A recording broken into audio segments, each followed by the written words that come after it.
recently touched upon time travel of a sort being introduced into Star Wars canon. You can check out that video here. In this video, I really want to take a deep dive into this world between worlds, taking pieces from different parts of canon to give us the best idea and picture of what it actually is, all of its appearances so far, and its role in the universe. First off, let's take a look at this place visually for a second. Look how vast and never-ending it appears on screen. This world between worlds has no edge or finite ending. Just as our universe is ever expanding, well, at least according to NASA, so I believe this world that Ezra stumbles upon continually grows and has no end. It is a place without time and no defined space. It literally just can't be boxed. From the StarWars.com databank, the definition is, the world between worlds is a collection of pathways and doors between time and space. That helps somewhat give us a picture of what we're looking at. Now let's talk about the appearances of this world so far in the Star Wars canon. The first appearance, chronologically, I believe, is the Mortis arc in the Clone Wars, when Obi-Wan, Anakin, and Ahsoka stumble upon Mortis. It seems like the Jedi spend several days on Mortis, but they were only missing from the rest of the Republic fleet for a mere second or two.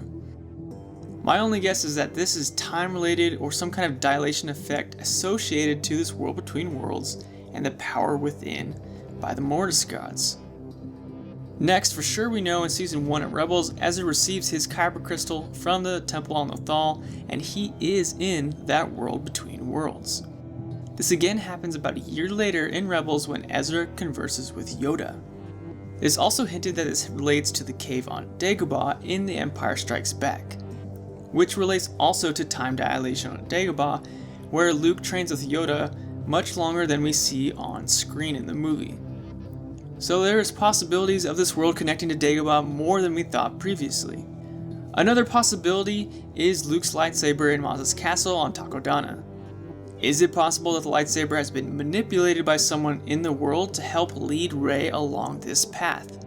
Are those Force visions when she touches it to the past and future all made possible by this world and the Force? You start to question many of the things that happen in Star Wars, especially if they're Force-related or supernatural, if they are affected by an outside force, whether it was the Mortis gods or someone else. You start to wonder these things, and then you kind of think, is there fate? Is there really true free will? If there is free will, or are people just being led along by these strings? Lots of things to consider, but I don't want to get too heavy into theory and conjecture, so we'll kind of move on. What remains unclear is whether there are other entrances in the universe to this world.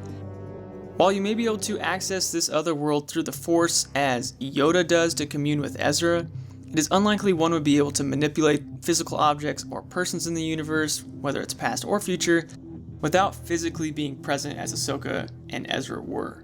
The origin of this plane is also a mystery. The only clues we have so far are the ones from Mortis. Are they the original creators, or did they grow strong in the Force and take control of this world on their own long ago? My personal theory is that the ones might not be the original creators, but were the overseers or protector of this realm for a substantial amount of time. I believe this in general because an original creator or supreme being shouldn't be able to die, as pretty much they all do. But I could be totally wrong and the gods can die, so we'll see what happens there. We see the convor Morai, who is the daughter or some kind of representation of the daughter in this world between worlds. So we know that the Mortis gods still have some influence here, as the bird is able to move through this world freely.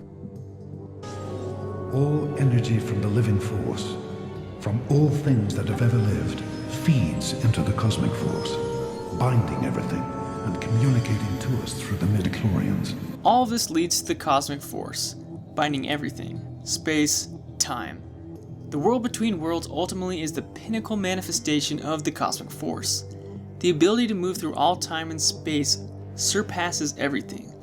Those strong in the Force can access parts of this world and the cosmic force, such as Force manifestations as Qui-Gon is referencing, or Yoda summoning lightning, for example, beyond the grave in The Last Jedi. On Lothal, the Lothwolves served as protectors of this portal, both in a physical sense and in an artistic sense as literally the gatekeepers allowing someone in through the art on the temple. I imagine that most entrances have some kind of gatekeeper or lock. It might not be art, but some kind of protective barrier, or else it would be vulnerable to manipulation by outside forces, as we see Palpatine trying to break into this world. But he himself could not actually walk into the plane. He was only able to once he touched Ezra. Another thing to note about this place is the design of the portal exits or entrances. Look at the Malachor entrance triangular design resembling the Sith holocron and the temple on Malachor. The Lothal portal has the Lothwolves.